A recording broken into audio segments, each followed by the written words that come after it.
Sell DRIP stocks. Selling DRIPs or dividend reinvestment plans is one way to help you earn some money. However, in most cases, selling some of them can help you free yourself from unworthy and slow investments.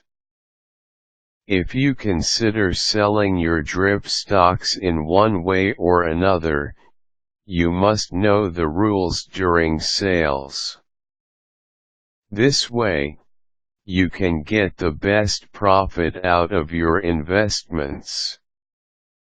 Check out these tips to help you throughout the process.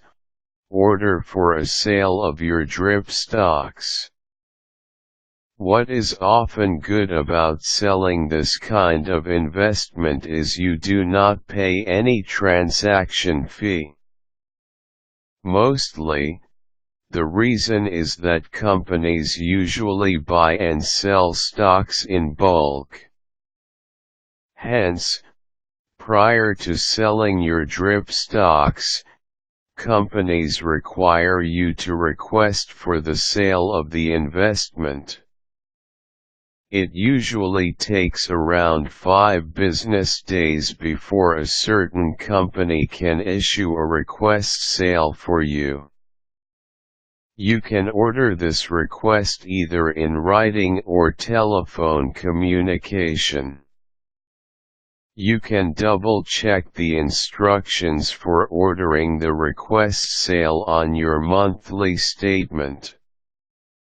Calculate the cost basis of your DRIP stocks. Selling DRIP stocks makes you responsible for capital gain tax.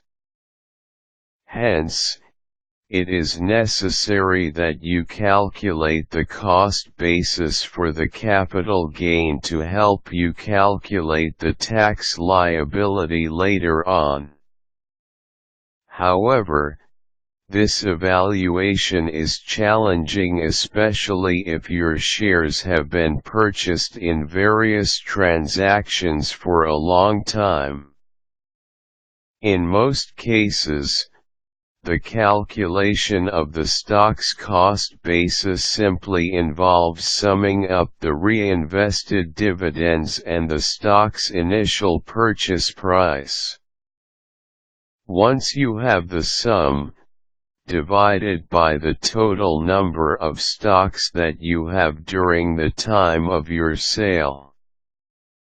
Understand your liability when speaking of capital gains tax. The calculation of the stock's cost basis will lead you into answering your liability for capital gains. You can calculate capital gains tax by multiplying the cost basis and the number of sold shares. Then, subtract this product from the proceeds of your sale.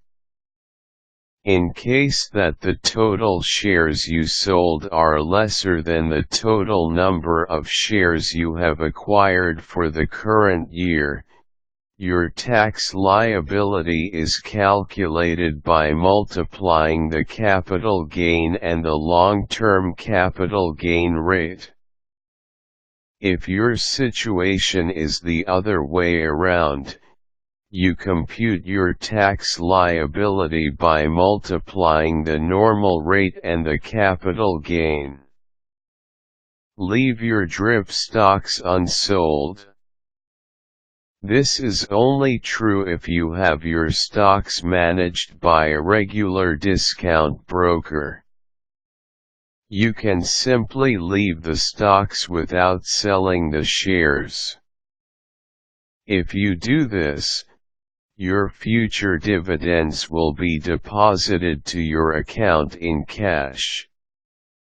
However, take note that when you do this, you list down the total shares you own at the start of the investment so you can use the figure to help you in calculating the cost basis, capital gains, and tax liabilities in the future. It is not at all a challenge to sell DRIP stocks.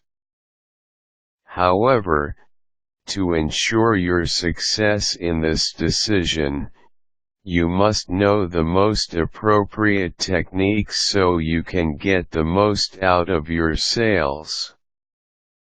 If you will simply understand the nature of DRIP stocks, it is safe to say that you can already be certain of your success in your need to sell some of your stocks.